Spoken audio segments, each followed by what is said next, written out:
ప్రకాశం జిల్లా దర్శి మండలం చందలూరు గ్రామంలో పౌర హక్కుల దినోత్సవ సభను నిర్వహించారు. ఈ సభకు ముఖ్య అతిథిగా దర్శి మండల డిప్యూటీ తహసీల్దార్ పరిటాల శ్రీనివాసరావు హాజరయ్యారు. ఈ సందర్భంగా ఆయన మాట్లాడుతూ రాష్ట్ర ప్రభుత్వం అనేక సంక్షేమ పథకాలను అమలు చేస్తుందని, అర్హులైన ప్రతి ఒక్కరూ ఈ పథకాలను సద్వినియోగం చేసుకోవాలని సూచించారు.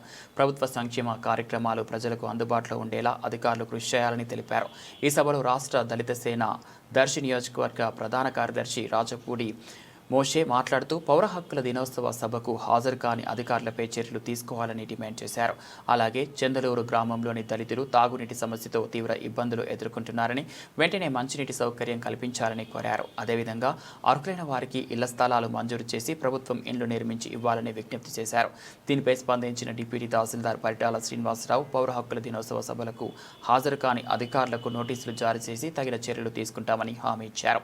చందలూరు గ్రామంలోని సమస్యలను సంబంధించి శాఖల దృష్టికి తీసుకెళ్లి పరిష్కరించేందుకు కృషి చేస్తామని తెలిపారు.